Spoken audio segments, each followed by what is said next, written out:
Good morning, students.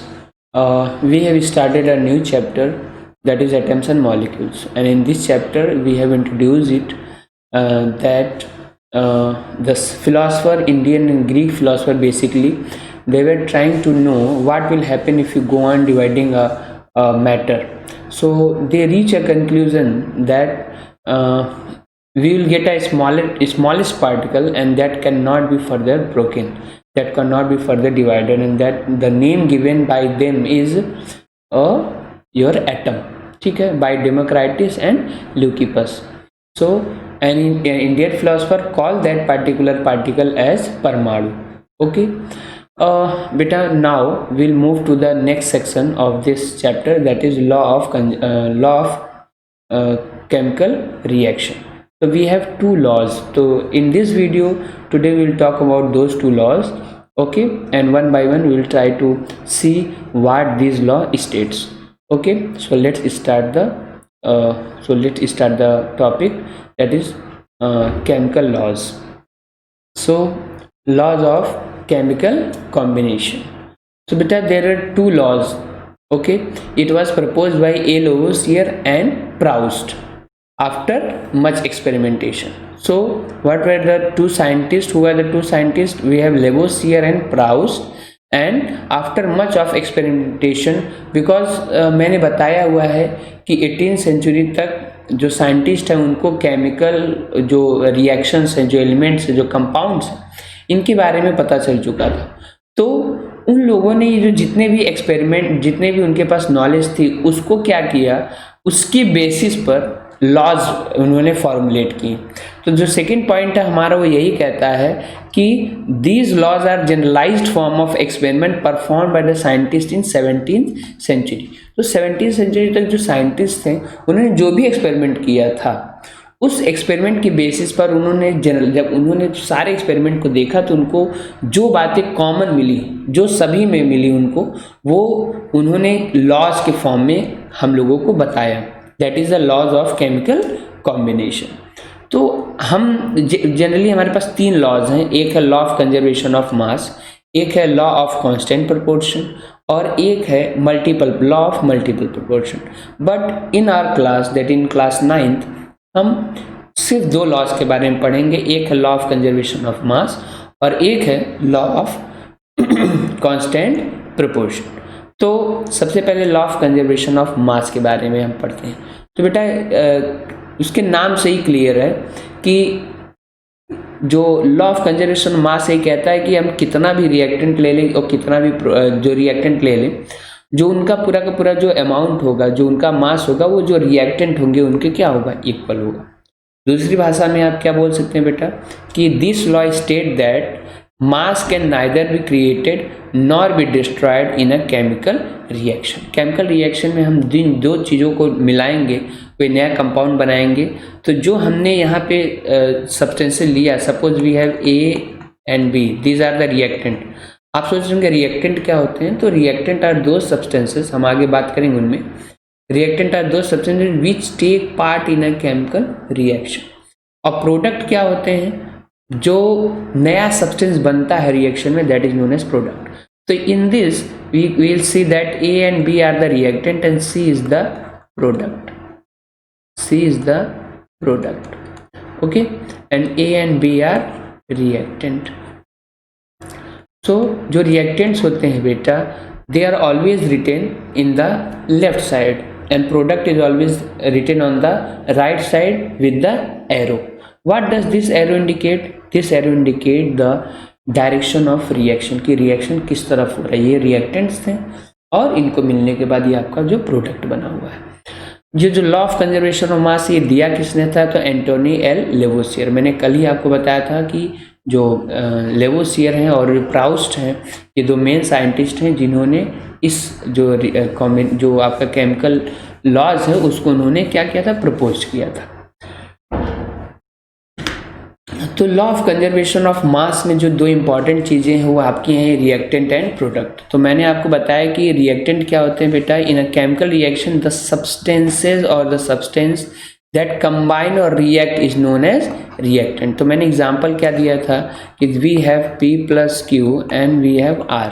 मतलब ये जो P और Q है ये क्या है बेटा, these are the reactant, okay, and R is the product, है ना। इन दिस वे आप अक्सर देखते होंगे ना, केमिकल रिएक्शन लिखा रहता है ऐसे Mg + O2 it will give you MgO, ठीक है। तो MgO क्या है बेटा, MgO आपका वी हैव मैग्नीशियम ऑक्साइड। ये प्रैक्टिकल आपके पास जाएगा तो आप उसमें देखेंगे कि हमने मैग्नीशियम रिबन को बर्न किया हुआ है और आपको magnesium oxide white colour powder मिलेगा, ओके। और ये आपका जो मैग्नीशियम है, ठीक है, this is your magnesium and this is the air, then air से जो ऑक्सीजन आपने लिया वो है। तो ये सिंबल सुन के हम सिंबल के भी बारे में बात करेंगे। तो आप इसमें देखो बेटा, ये जो ये मैग्नीशियम और ऑक्सीजन जो आपके लेफ्ट साइड रखा हुआ है, this is your reactant and magnesium oxide is the product because it is the new substance. तो रिमेंबर रखिए, याद रखिए इन चीज़ों को। आप law of conservation of mass को ये भी कह सकते हैं कि it state that mass of reactant is always equal to the mass of product form, ठीक है। तो जो रिएक्टेंट का मास होगा उतना ही मास आपके प्रोडक्ट का होगा जो रिएक्शन में बनेगा। तो let us see some example related to it, ठीक है। तो बेटा ये इलस्ट्रेशन में पहला आपको बता रहा हूँ, इसमें क्या है कि if 12 gram of carbon is burn, तो बेटा कार्बन का जो सिंबल होता है वो होता है C, और यहाँ पे हमने कितना ग्राम लिया हुआ बेटा, 12 ग्राम, ठीक है। आप यहाँ S लिख दीजिए, इसका मतलब ये सॉलिड स्टेट में है, उसको बर्न किया जा रहा है कि ऑक्सीजन के प्रेजेंस में। तो ऑक्सीजन को हम O2 लिखेंगे, O नहीं लिखेंगे, ठीक है। एटम्स और मॉलिक्यूल्स में डिफरेंस होता है, इस चैप्टर में आप पढ़ेंगे उसको आगे ना। अभी बताने में क्या होगा कि it will make you confuse. तो आप कार्बन का चाहे सिंबल लिखिए C, अदरवाइज इस स्टेज पर आज आप कार्बन को पूरा CARBON इस तरह भी आप लिख सकते हैं, कार्बन, ठीक है। और बन क्या रहा है बेटा, how much carbon dioxide is produced, तो CO2, ये क्या हो जाएगा बेटा, this is your carbon dioxide, ठीक है, दिस इज योर CO2। अब आप अगर नहीं सिंबल जानते हैं तो आप इस तरह भी लिख सकते हैं, carbon oxygen, okay, gives you carbon dioxide, clear. तो 12 ग्राम लिया हुआ है और ऑक्सीजन कितना है बेटा, 32 ग्राम। तो आपसे क्वेश्चन पूछ रहा है how much carbon will be formed. तो हम लोगों ने लॉ ऑफ कंजर्वेशन ऑफ मास में क्या पढ़ा है कि जो रिएक्टेंट का टोटल मास होता है वही किसका मास होता है, प्रोडक्ट का। तो बेटा आप यहाँ लिख सकते हैं मास ऑफ रिएक्टेंट, ठीक है, that is 12 gram plus 32 gram is equal to we have 44 gram, okay. और आपसे पूछा क्या है, how much carbon dioxide is pass, तो we have mass of product, okay. तो इसका प्रोडक्ट आपको बताना है कितना होगा।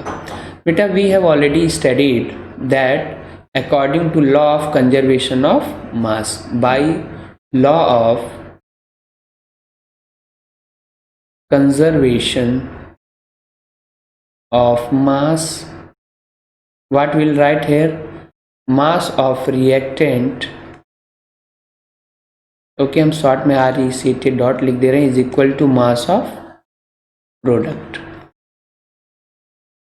सो what we get, we have mass of reactant is 44 gram, so what will be the mass of product, that is also equal to 44 ग्राम। तो इस तरह से बेटा आप क्या करेंगे, मास ऑफ जो आपका प्रोडक्ट है उसको फाइंड कर लेंगे। क्लियर है, पहले आपको क्या लिखना है, आप इस तरह से, सिंबल्स आपको नहीं पता है, आप इस तरह से लिख लीजिएगा, कार्बन ऑक्सीजन कार्बन डाइऑक्साइड।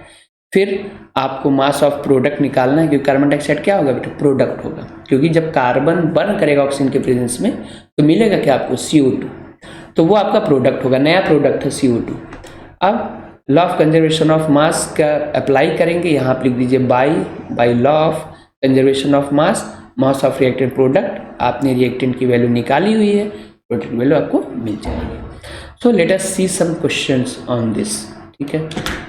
पहला है, ये आपको NCERT का जो इंटेक्स क्वेश्चन है उसमें से मैंने लिया हुआ है, कि एक रिएक्शन आपको लिखा हुआ है यहाँ पे देखिए कि 5.3 ग्राम सोडियम कार्बोनेट है, वो 6 ग्राम इथेनोइक एसिड से रिएक्ट कर रहा है। प्रोडक्ट क्या बन रहा है उसकी पूरी वैल्यू दी हुई है।